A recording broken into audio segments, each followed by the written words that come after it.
But yeah, Do we have one last thing, or yeah. was that Well, it it? was like two things. I was talking, we could go to music. Usually we do music first, and I Oh, will do the yeah. last. But two things we could talk about, like Kendrick releasing his. I'm like, I feel like I was gonna let you talk about that more because I'm not really that knowledgeable on Kendrick and TDE. And then we could also talk about how Drake is like obsessed with Kanye and keeps dissing Kanye, and how I think it's an obsession, and how that's the reason why I don't like Drake is because he just keeps things going. Like you're that hurt. Well, Kanye just snuck him on Donda, so that's why. But Nah, people brought that up. I don't think so. he did. Well, yeah, but there's no insults. I mean, he said like the God's plan thing. That's not an insult. It's kind of like No, a shot. he said all these rap people try to sound like me, I don't know if you're talking about Drake. and then he used the Drake flow to say that. Can't tell who is who. I don't know if that's about Drake though. I don't think Drake sounds like Kanye. I think Kanye's acknowledged that Drake has his own sound. All right, we'll talk about Kendrick, and I'll get back into Yeah, we'll talk about Kanye. Kanye last. So TDE is Top Dog Entertainment, which was a label created by Top Dog himself, along with people. I believe Dave Free might have been a part of that, but it's essentially it started out as like a collection of J Rock, Absol, Schoolboy Q, and Kendrick were like the core four, as you would call it. And that label has put out nothing but just the biggest music ever, Yeah. basically since then. Yeah. So very dominant, and it was homegrown. Like there wasn't a label. It's not like they all signed to a label that Yeah. already existed. Like they built up yeah, their label basically. and Kendrick wasn't even actually one of the original artists on TDE, which is crazy because it was. But now he's like associated with it, obviously. Now he's the biggest one, Yeah. numbers wise, because it initially started like Kendrick for most of the time was actually J Rock's hype man. Like J Rock was one of the original rappers there. Yeah. So Kendrick's claim to fame came from like people like Top Dog, like tapping into his talent and telling him like trying to help him and guide him, and he went from being the hype man to being the biggest one out of all of them. So TDE is basically just a collective of really talented individuals. Since then, there's a lot more people on TDE, like Reason, for example. Oh yeah. Who follows you? Yeah. Shout out to Reason. Appreciate you. God, I'm gonna forget his name because now Shakari's name is in my head. I know. But his name is Zakari. He's a singer. He sings the hook on Love. He did a lot of work on Damn. He's there. Isaiah Rashad. My favorite overplayed Isaiah Rashad song is Shot You Down. Love that song. Yeah, love that song. And SZA is on TDE as well.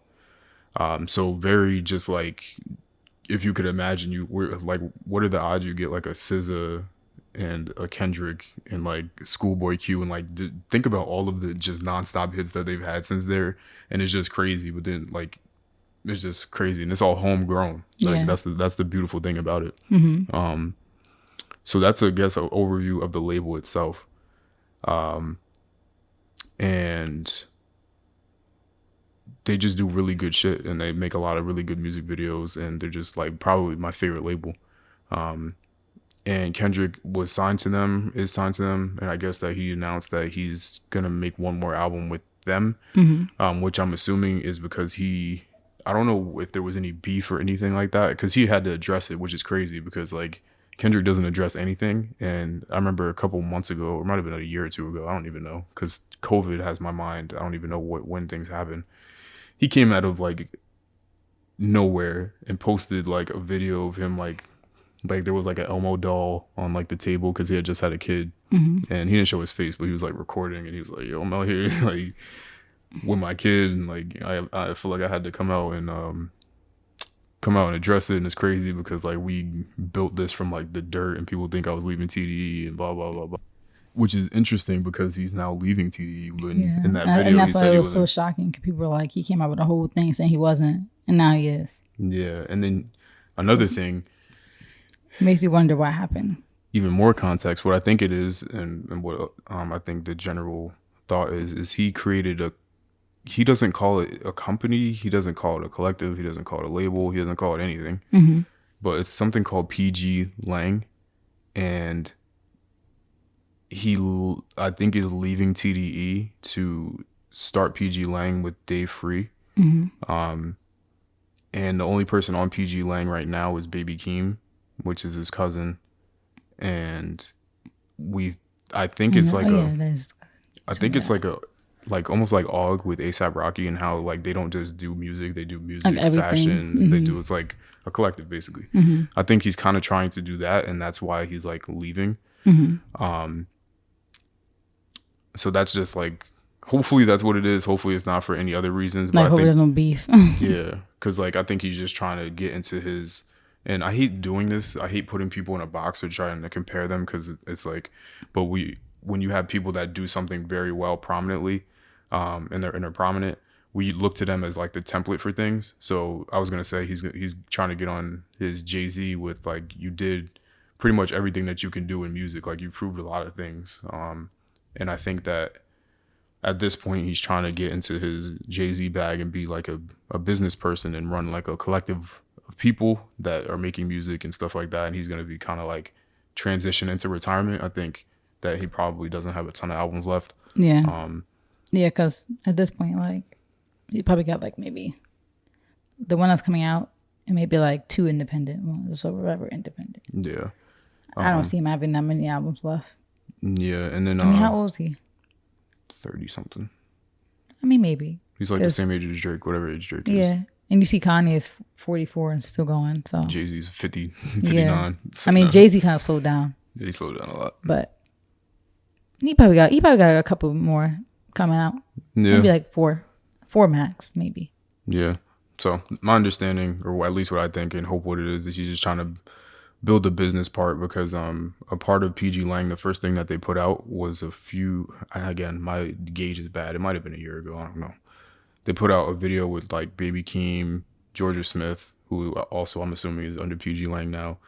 It was like a Calvin Klein commercial or something like that. They were like on a yacht, I think was one of them. There was like a series of very extremely artistic like commercials for like Calvin Klein, I think. Yeah. And that's why I think that because I think he said this, it's not just like a label or like a collective. I think it's supposed to be like a whole big media, like just crazy take over the world type of company.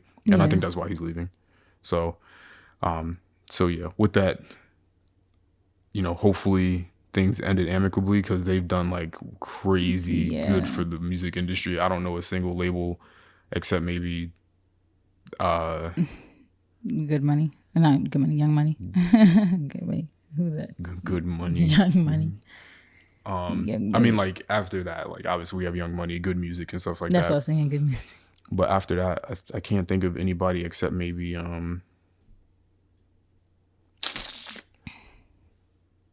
it's not 300. What's the other label that everybody signed under? I don't know why it's slipping my mind. Quality Control. QC. Yeah. I think those two are like the ones. Yeah. For music. So there's not many that just produce that much talent. It's crazy.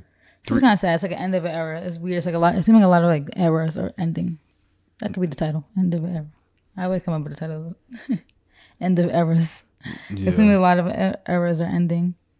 And OnlyFans is ending. Yeah. TDE. Kendrick. It gets crazy. So it's like, it can be sad, but I feel like it's always about outlook. Like I feel you could appreciate a time for what it was and an era for what it was, and just look forward to the next chapter.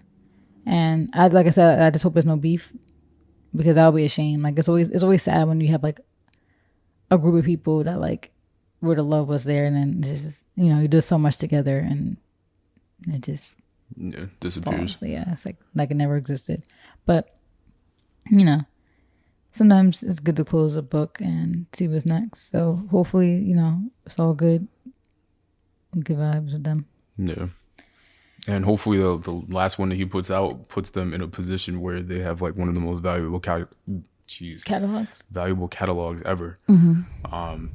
Because obviously we saw what To Pimp a Butterfly did, what Damn did, Good Kid, Mad City. Literally every album he's put out has been like recognized by like the government, like Pulitzer Prize. Yeah. Like it's crazy. So hopefully everything's good there. I definitely still wanted Black Hippie album. And Black Hippie was is the group, the core four of Kendrick, Absol, Schoolboy Q, and Kendrick. So hopefully he puts out. I mean, at this point he probably wouldn't do it, but I still would want like a full album. They never Yeah. did a full album together, but the songs that they've all done together are like nuts. Yeah. So, you know, hopefully they do. And yeah, hopefully everything's all good. And I think more important than the album, or more important than the label itself, we just want a Kendrick album. It's been a minute, and yeah, that's all I got.